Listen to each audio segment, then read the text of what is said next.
wildlifers are hunting Texas this week, but going after a different animal than the usual, Nilgai. Starting with Dan as he heads further down south. We've got trail camera pictures of this big bull coming by. I'm excited to go down there and try and get one with my bow. I've never killed one with a bow. Nilgai are probably the most weary animal.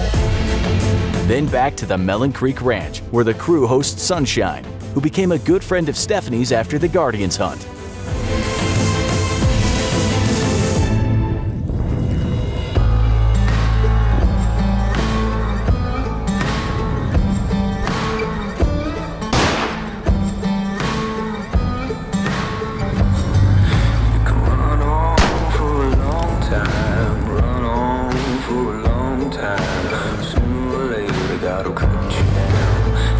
God's gonna cut them down.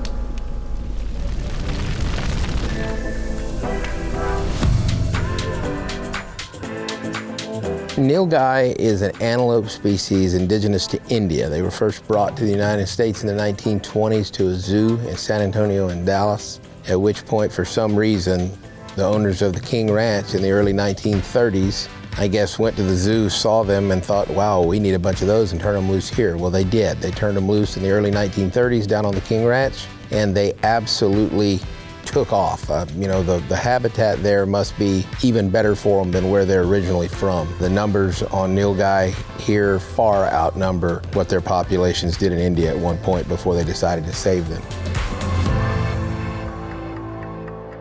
We are headed out from the Melon this morning, going down to South Texas to try and get a Nilgai with a bow. Pat's been down there scouting for a couple weeks now. He's got a pop-up blind up. He's got trail camera pictures of this big bull coming by. And I'm excited to go down there and try and get one with my bow. I've never killed one with a bow. Only killed a couple or three with a rifle over my lifetime, but super cool animal, big animal, gonna be a lot of fun. I hope we have a little bit of luck today. You guys ready to roll? Yeah.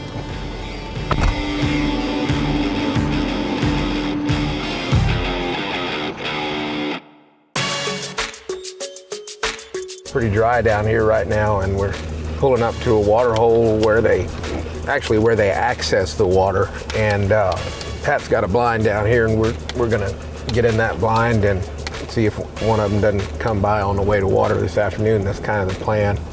Pat's telling us that we could have to sit in the blind for longer than 20 minutes. And if all goes right, hey, 5 minutes tops. Yeah, you know, as Hagen says at Melon Creek, if you need a guide bad, you get a bad guy. Yeah, that's right. And that's pretty much where we are, but I'm just excited to be here.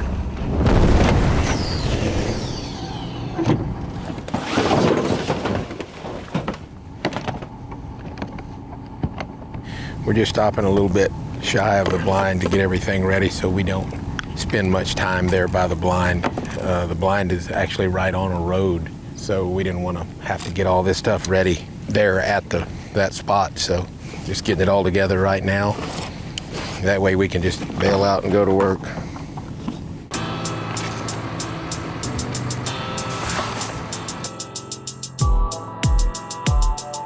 Apparently down here they tear the fences up going under them. We've got a crossing on the fence right over here that goes into some water. Just got in here, it's about 3 o'clock in the afternoon. And I'm just waiting to see if one doesn't come down this road to use this crossing to get into that water. I think there's a pretty good chance of it because it's really, really hot. It's above 85 degrees. This part of Texas, there's not a lot of water around, so I think we got a good chance. We just have to wait it out and see.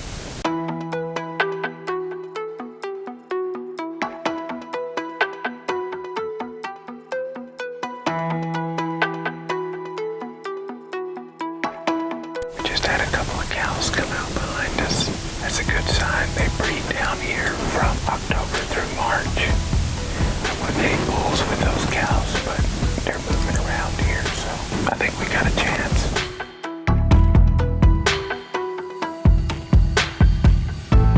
We saw 6 cows today, no bulls. Looks like a good spot. I don't know, just one of those things just didn't happen. You could be done in an hour with a rifle here, but with a bow, it's a whole different story. 200,000+ acres, free range hunting, and there's a lot of Nilgai here, but there's still a lot of land to do, so. Nilgai are probably the most weary animal that I've ever been around in my life. I've hunted all over Africa, South America, obviously the United States, and I think that the Nilgai shares one thing with a turkey, and that is they have not one curious bone in their body. You know, if they decide they're gonna run, they're not gonna stop and look back. They're very skittish and their eyesight is incredible. So it is not an easy hunt by any stretch of the imagination. This segment is brought to you by Melon Creek Outfitters, Texas free-range hunting at its best. With a 110,000-acre ranch and 3,000 square foot lodge, clients can hunt deer, hog, turkey, predators, and more. Melon Creek Outfitters, raising standards, not fences.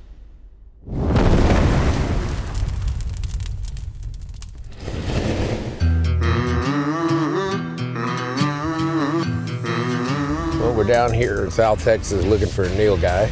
Decided we wanted to hunt one, and a friend of mine graciously allowed me to come down here and hunt on his place. So we're down here just gonna look around and see if we can't glass one up, and stalk in there and try to get him.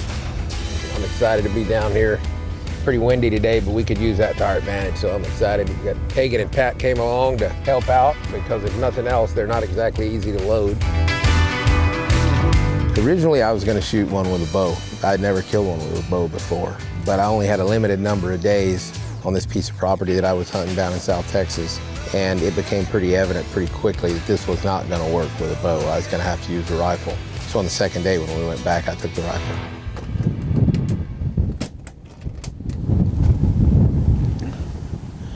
Just in case we get one at a long range, we're gonna get the data all spun up on the Kestrel. You know, so if we gotta take an 800 or 1,000 yard shot, then we can just pull it up and know exactly what we need to do.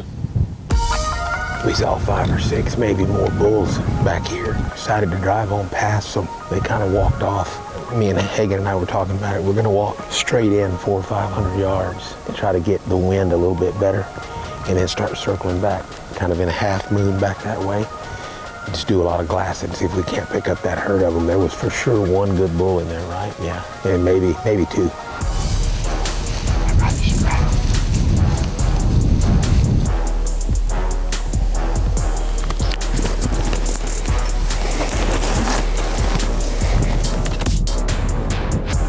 I haven't found them yet. Hagen's gonna climb that mesquite tree. Get a little bit higher vantage point. Let's see back. We think they're right over in here, but we're having to stay back this way because the wind is bad. We don't know our way around this property. And, you know, typical of Texas, it's not like it's a little small piece of property. You're talking about 300,000 acres. And we're driving around glassing this, glassing that. Well, we find a water hole, a tank, and we're like, it's dry here, maybe they're around water. We drive in there and there's 500, 600 cows there, you know, beef cows, not Nilgai cows. And, you know, you're trying to look through and see if there's any Nilgai in there. And I look under some trees and I said, Pat, there's a gate over there. Let's drive through that gate and see if we can't glass out there in the grasslands behind it. And there was a little stand of mesquite trees and mixed in with like stunted live oak trees. And Hagen said, hey, there's a Nilgai right there. And I looked out my window and he's standing in these trees. And I guess he thought he was hidden, because normally if you're that close to a Nilgai, all you're gonna see is just dawn.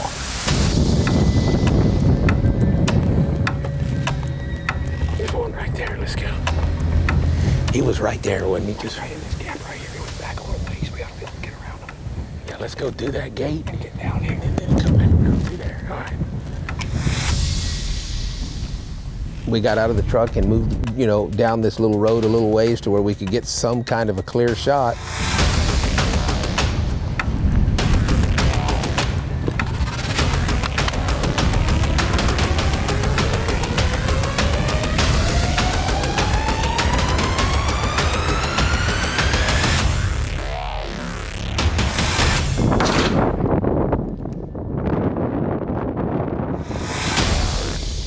And I ended up shooting him right there. He never moved. I guess he thought he was hidden. Look good? I think you piped him. Look good? He's going down right around that corner. Yeah. He looks like a good one. He rolled pretty easy. Yeah. I think he's a bull. I think so. Let's go see. All by himself. I know.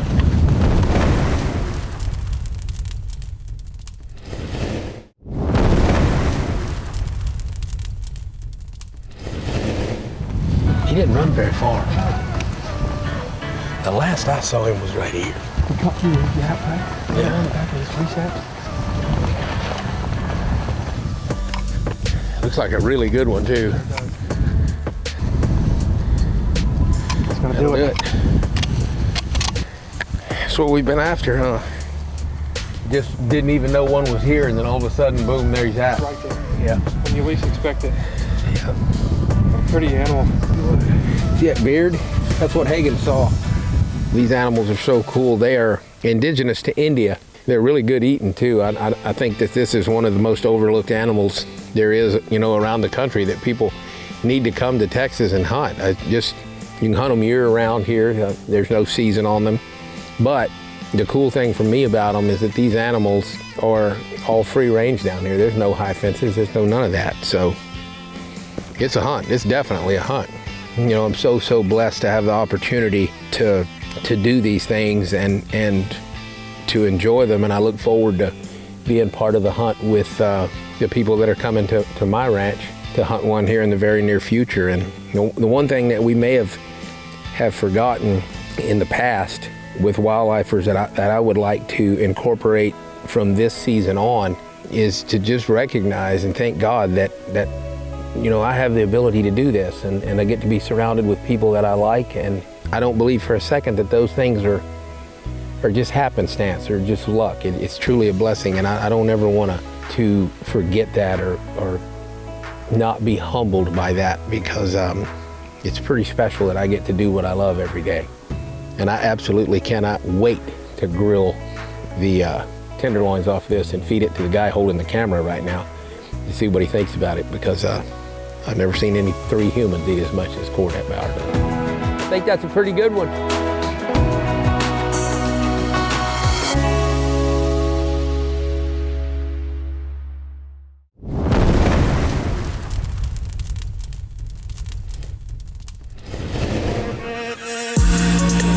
A couple weeks later, back at the Melon Creek Ranch, it was time to host Sunshine for her first ever Nilgai hunt. So I met Gregg at the SHOT Show in 2019, and we went on a mule deer hunt, and it was just epic. And I got to know his girlfriend, Sunshine. And as you know, I love taking women hunting, and she said her dream hunt was to hunt a Nilgai. So I invited her down to the ranch to come shoot a Nilgai. And we have never shot a Nilgai on our ranch, so I thought this was pretty special that she was gonna be the first one. The Nilgai we have on this ranch are really scattered out. We got a lot more brush here than they do down where I hunted mine. It's exactly the opposite here. Our open grasslands are few and far between, with big, thick brush everywhere, so you can't see them in that, obviously.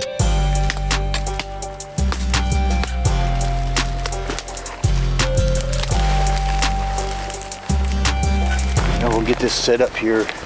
The Nilgai's been coming up to this water hole here.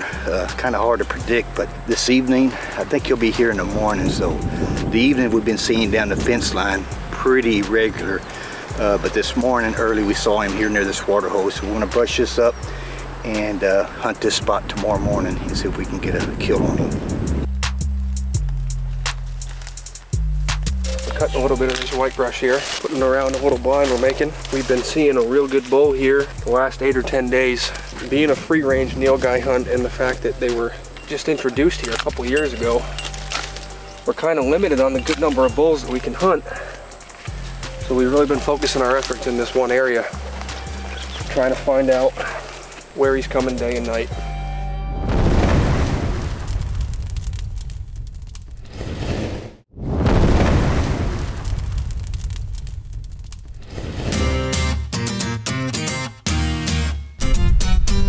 All of us scattered out all over the ranch. Dustin had seen 2 bull Nilgais a week prior on a fence line down here in the pasture, and that was where I decided I'll go and I'll watch that fence line. And I would literally go there and park my truck at 3:30 in the afternoon, set up my spot and scope down that fence line and just watch it until dark. And on the second day, those bulls came out, and that ended up being the 2 bulls that we went after.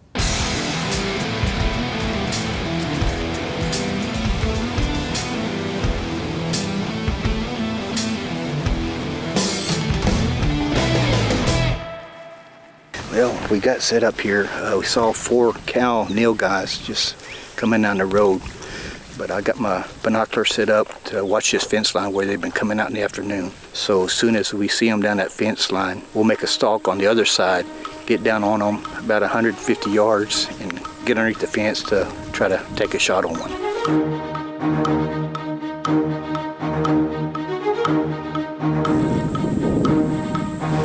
All right, well, we just got some information from Pat. He called, saw the Nilgai probably 800 yards from where we're at, so we're going to move down to that location. There's a stock tank there, a water hole that he might be coming towards there, so we'll get set up there, and then we'll probably just end up swapping places with Pat just to see if he comes there. We can be able to take the shot on him.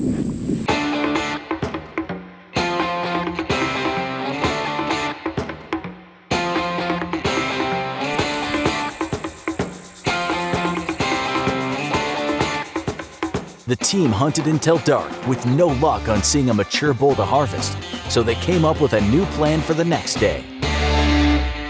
On the morning of that hunt, we were scattered all around that pasture, the water holes and the fence crossings and everywhere that you could see into that jungle. So everybody's out in their specific area or in their area trying to locate this Nilgai the morning of our hunt. I kind of looked on my maps and knew where Sendera was and knew kind of where he was and knew he'd been down this fence line, so I thought I'm just gonna go a little bit further down. I'm gonna take a chance. And I found him. 2 bulls down this tree line, down this fence line, this open area. So I call everybody, I'm like, okay, he's over here, let's get here. So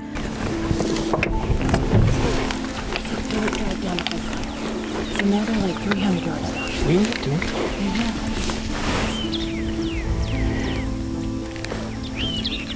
By the time everybody gets there, they've walked off and they're a little bit further down the fence line, so it wasn't gonna just be come around the Sendera and they were gonna be 150 yards. Now they're way down there, so they kind of had to make a stalk and go down the tree line and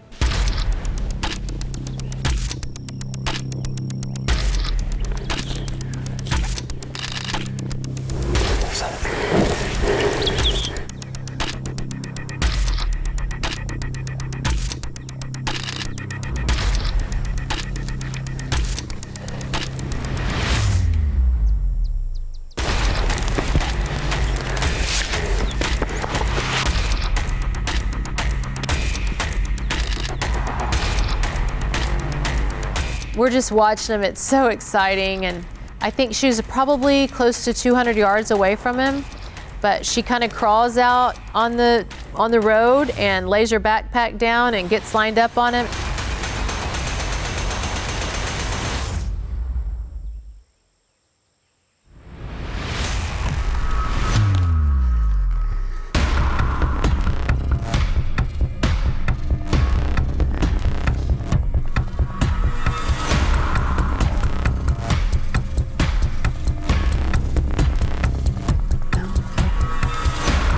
And it seemed like an eternity before this bull would actually turn and go broadside. It took forever. Just like, it was so nerve-wracking, to find him, to get everybody there, to get him, and he was still in place. And here she is, finally on her backpack, and she's got her sights on him, and we just need him to turn broadside.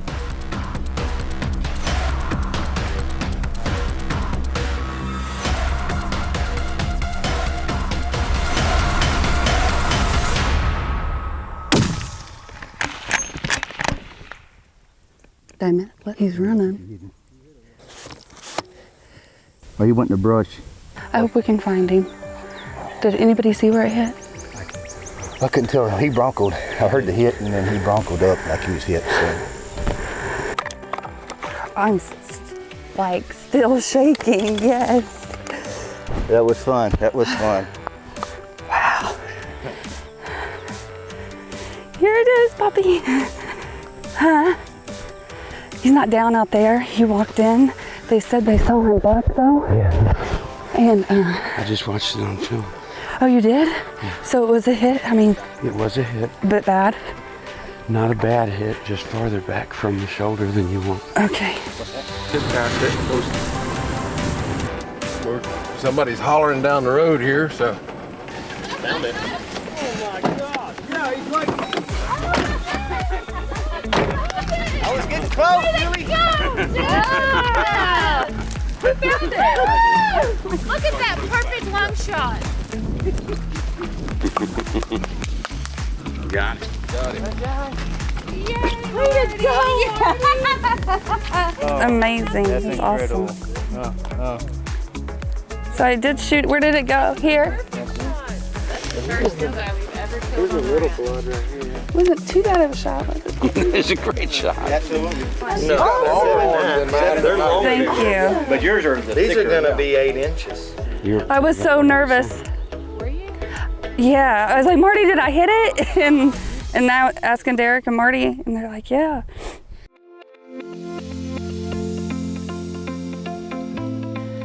Heavenly Father, we would like to pause and give thanks for these things that so often get taken for granted. We know that none of this would be possible without your infinite wisdom, mercy, and love for all of us. We thank you for the countless blessings you give us and ask that you show us daily how to live our lives according to your will. We also ask that you guide our nation back toward your desires. In Jesus' holy name we pray, amen.